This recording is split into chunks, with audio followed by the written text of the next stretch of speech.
दिल्ली।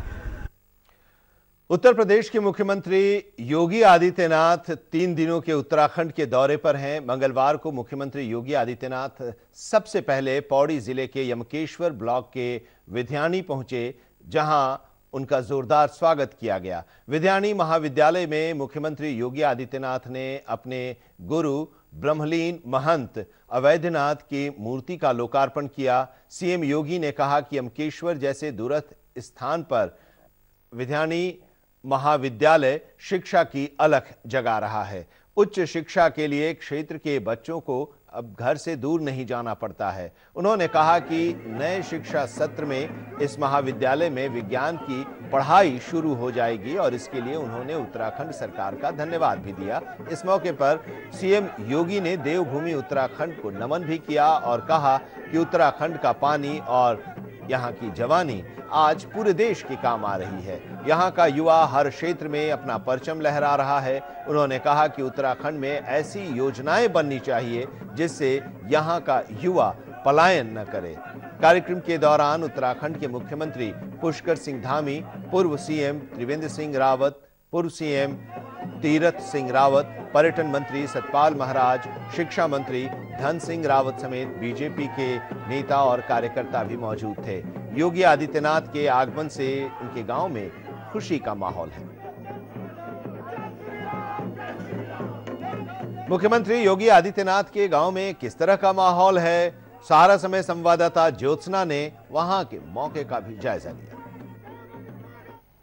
उत्तर प्रदेश के मुख्यमंत्री और यमकेश्वर के पंचूर गांव के माटी के लाल योगी आदित्यनाथ ने अपने जो आधिकारिक कार्यक्रम थे वो खत्म कर लिए हैं और अब 2 दिनों तक अपने वो पैतृक गांव यानी जन्म स्थान पंचूर गांव में रहेंगे। इस समय हम पंचूर गांव से कुछ दूरी पर खड़े हैं और आप देखेंगे कि गांव का जो रास्ता है बिल्कुल गाड़ियों से अटा पड़ा है। मीडिया की एंट्री इस रोड पर नहीं है और आगे जहां लाइट दिख रही है वहां पर योगी आदित्यनाथ का वो पैतृक घर है, वो जन्म स्थान है जहां पर वो उन्होंने जन्म लिया था, अपना बचपन गुजारा है। इन पहाड़ियों में, इन पगडंडियों में, पहाड़ी खेतों में उनका बचपन गुजरा है।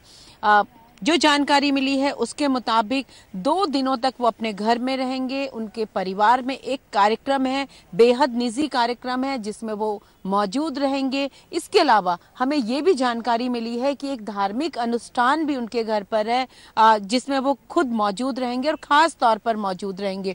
अगर मैं परिवार की बात करूं तो पिताजी का निधन हो चुका है और माता से मिलने का वायदा उन्होंने तब किया था जब पिताजी का निधन हुआ था।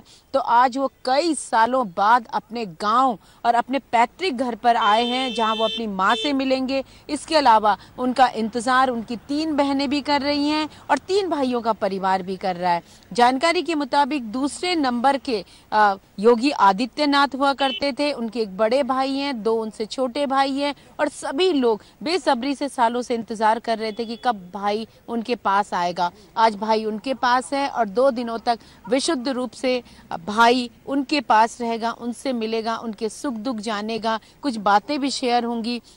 बहुत खास इंतजाम योगी आदित्यनाथ के रहने के भी किए गए हैं। जो हमें जानकारी मिली है उसके मुताबिक जिस कमरे में मुख्यमंत्री का जन्म हुआ था या बचपन गुजरा था उस कमरे को उनके अनुकूल बनाया गया है, क्योंकि वो अब योगी हैं। उनका जो रहन सहन है बिल्कुल अलग है, खान पान बिल्कुल अलग तरीके से वो करते हैं। तो उस कमरे को उनके लिए ही तैयार किया गया है ताकि उनकी जो अपनी दैनिक दिनचर्या है उसमें किसी तरीके का डिस्टरबेंस ना हो, उनकी योग साधना में डिस्टरबेंस ना हो और वो सबसे मिलें लेकिन अपने उन नियमों का पालन करते हुए मिलें। इसके अलावा ये भी जानकारी आ रही है कि जो आज भी फंक्शन है घर पे, वो फंक्शन, उसका खाना उस तरीके से बनेगा, लेकिन कुछ चीज़ें योगी आदित्यनाथ की पसंद की खास तौर पर घर में बनाई जाएंगी और सभी लोग बेहद खुश हैं जो हमें वहाँ से जानकारी मिल रही है। और आप देखेंगे कि पंचूर गांव का माहौल आज बिल्कुल अलग है।